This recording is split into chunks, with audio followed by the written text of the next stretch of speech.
다시 한번 이런 설교를 어떻게 만들 것인가 그런 신뢰를 들었고요. 이제 계속해서 이제 이어지는 본문들을 좀 묵상해 보도록 하겠습니다. 요한복음 2장 13절 이하부터 2장이 끝난 25절까지는 여러분 아시는 것처럼 성전을 청결케 하시는 예수님, 성전 안에서 소와 양과 비둘기 파는 사람과 돈 바꾸는 사람들이 앉아 있는 것을 보시고 상을 엎으시고 예수님께서 대노하시는 이야기, 그러면서 19절이 이제 저는 핵심 구절이라고 생각했는데, 너희가 이 성전을 헐라 내가 사흘 동안 일으키리라 라는 본문이 잘 아시죠? 기억하시죠? 여기 지금 등장을 하고 있어요.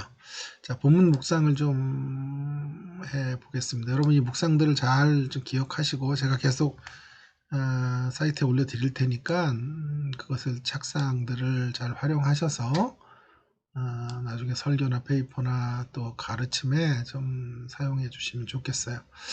한번 읽어보겠습니다. 나다나엘을 만난 사건이 가나 혼인잔치의 첫 번째 표적으로 이어지고, 다시 가나에서의 첫 번째 표적은 본문의 성전 청결로 이제 계속해서 이어져 가는 것을 보게 됩니다. 가나 혼인잔치에서 물이 변하여 포도주가 되게 하신 사건을 통하여 예수님을 통해 임하는 새로운 시대는 유대교가 제공할 수 있는 이런 단순한 변화의 한계를 넘어서고 있고, 그래서 어떤 의미에서 내적이고 근본적인 진정한 변화의 길을 제시하시고 있다, 이런 말씀을 드렸어요. 유대교가 고작 외형적 청결, 좀 전에 말했죠. 청결에 몰입하고 있는 반면에 예수님이 가지고 오신 새로운 시대는 근본적인 변화를 이룰 것임을 상징을 했습니다. 자, 그렇다면 이제 이러한 근본적인 변화는 무엇을 통해서 성취되는 것인가? 근본적인 변화가 무엇을 통해서 성취되는가? 그에 대한 실마리가 되는 단서가 마리아의 간청을 거절하시면서 말씀하신 내 때에 있었죠. 주님이 말씀하신 때가 언제였을까요?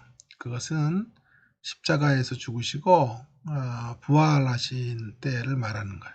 십자가와 부활을 통해 예수님으로 인해 임하게 된 새로운 시대가 온전하게 성취가 되는 것이죠.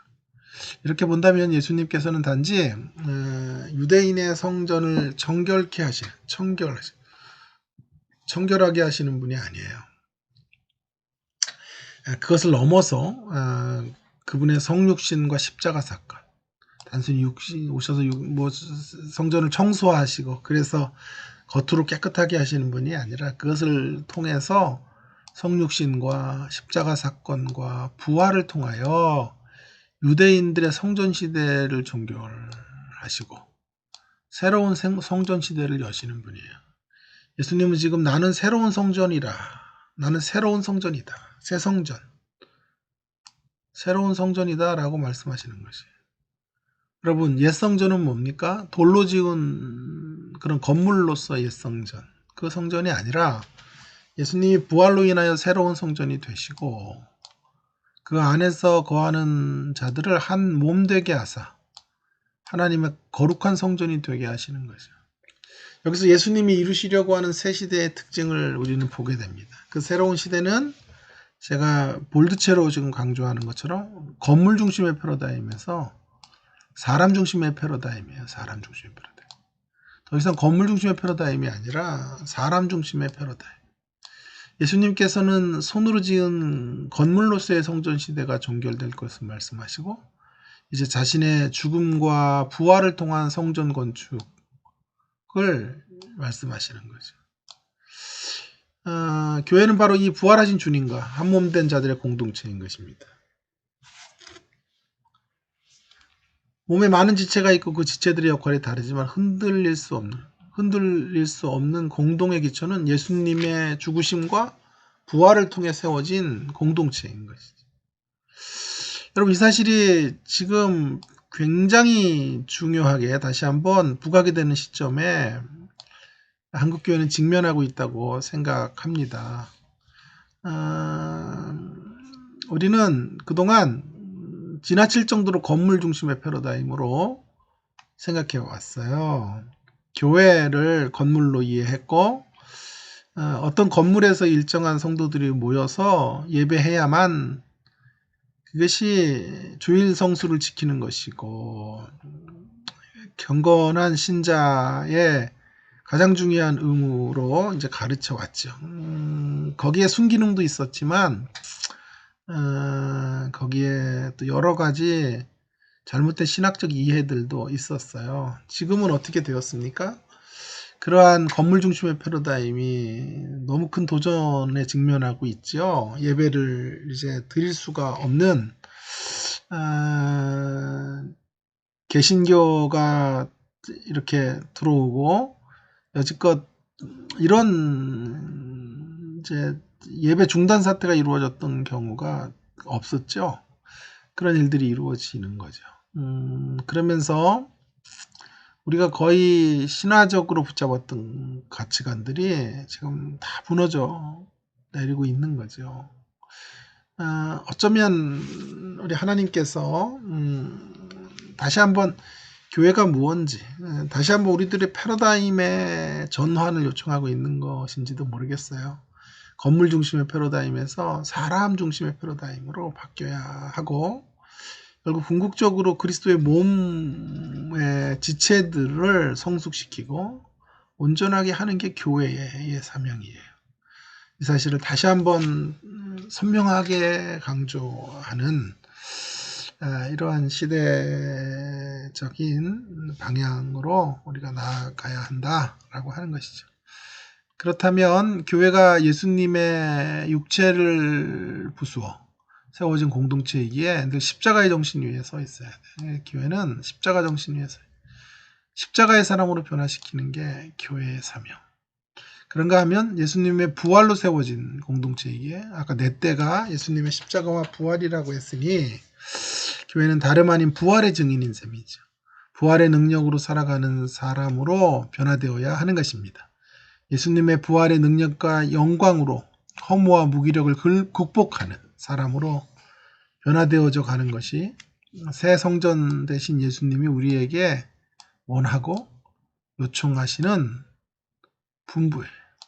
그러므로 우리가 이 위기를 다시 기회로 선용하고 우리의 패러다임 자체를 좀 새롭게 해서 새로운 교회론을 이제 우리가 정립하고 그 위에 하나님의 교회가 어떻게 서 있어야 되는지를 점검하는 그러한 참 아픈 시간들을 우리가 좀 가져야 된다 라고 말할 수 있겠습니다.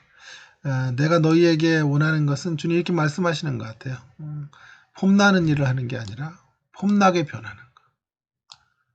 예수님 오늘 본문을 통해 그렇게 말씀하세요. 폼나는 일을 하는 걸 좀 원하지 않아요. 그건 건물 중심의 패러다임이에요. 폼나게 변화되고 진정한 그리스도의 몸으로 접붙임되어 성장해 가는 것. 그것을 주님은 이 성전 청결의 이야기를 통해 우리 가운데 말씀하고 계시는 거죠. 적용을 해보면 우리가 가져야 될 새로운 성전 개념은 어디에서부터 어디로 가야 되는가 하는 것이고, 우리는 지금 새 성전 시대에 걸맞게 십자가의 정신과 부활의 능력으로 살아가고 있는가? 아직도 새로운 시대 속에 옛 패러다임에 너무 천착하고 그 패러다임의 옛 시대의 패러다임의 한계를 넘어서지 못하는 그런 가치 가운데 서 있지는 않는지 하는 것들을 한번 생각해 볼 필요가 있겠습니다. 이런 것들이 이제 본문의 설교를 위한 중요한 묵상거리가 되겠습니다. 자, 이제 계속해서 요한복음 3장에 가시면 니고데모 이야기가 이제 등장을 하는데요. 유대인의 관원이었던 바리새인 중에 니고데모라는 이가 이제 예수님에게 나오는 이런 장면, 예수님께서 그를 향해서 이제 말씀하시고 영적인 진리를 알게 해주시는 그런 내용들이 이제 3장 1절부터 15절인데요. 중심 성구로는 진실로 진실로 내게 이르노니 사람이 거듭나지 아니하면 하나님의 나라를 볼 수 없느니라로 제가 잡았습니다.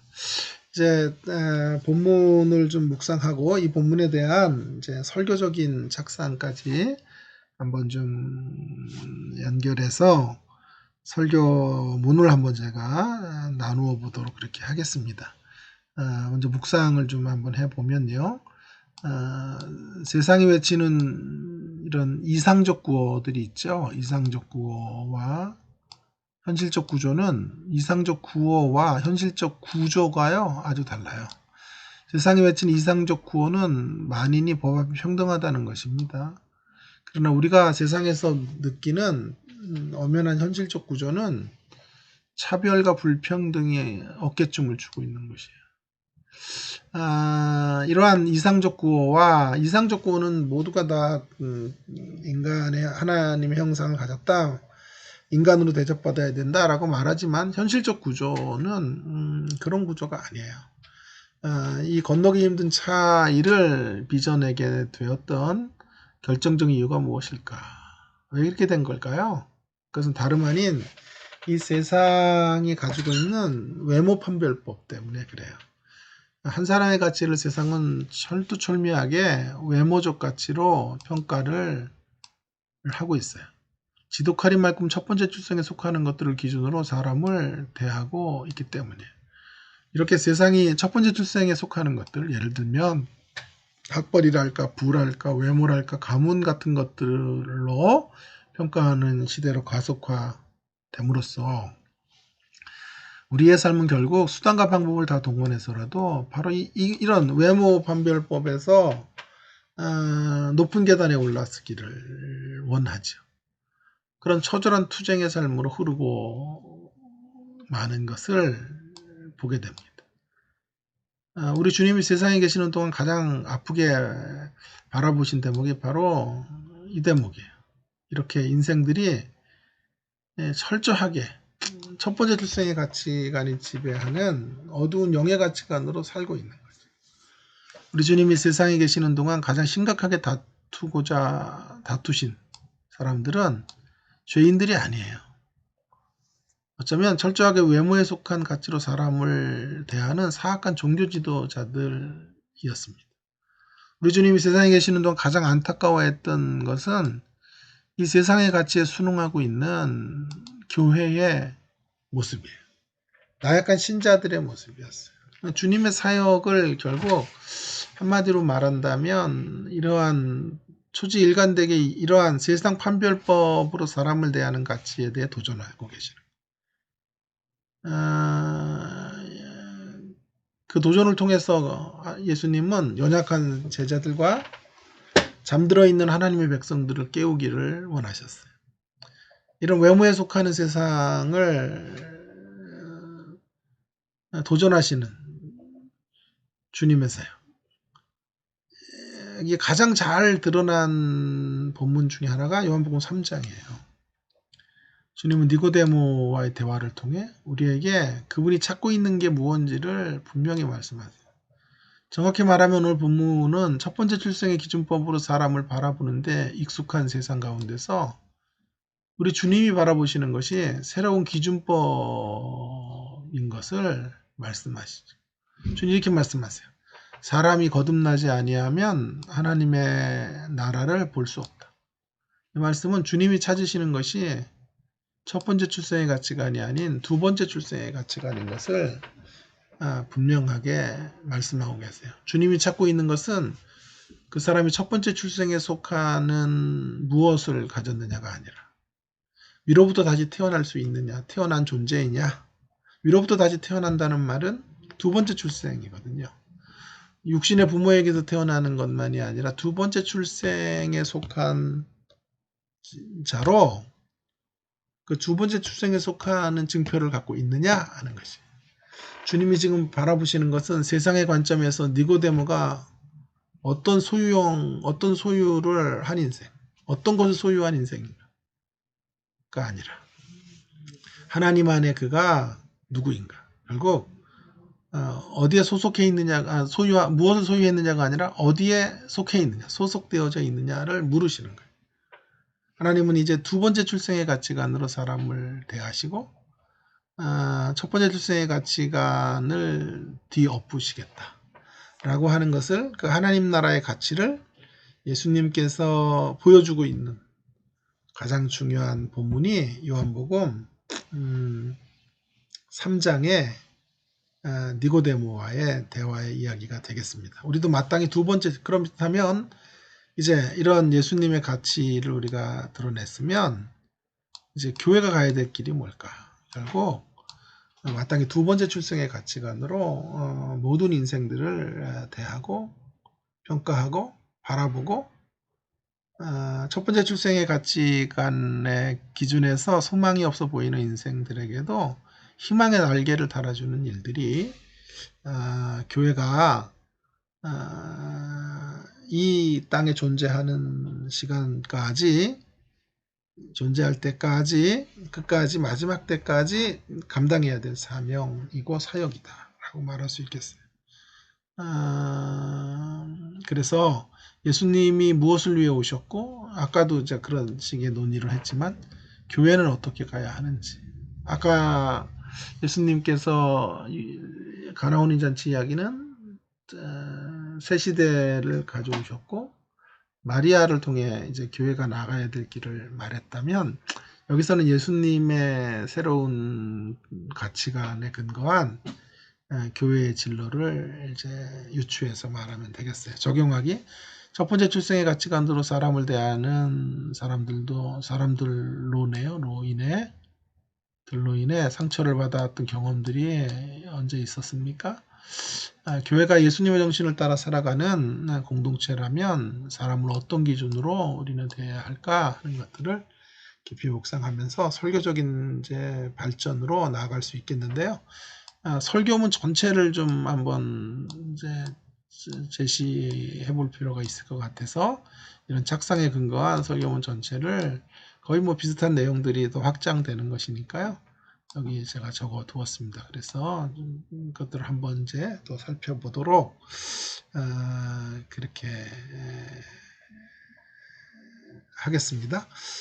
요한복음 3장 1절부터 5절까지만을 가지고 두 번째 출생으로 제가 인트로는 지금 했으니까 그런 착상에 근거해서 한번 논의해 보도록 그렇게 하겠습니다.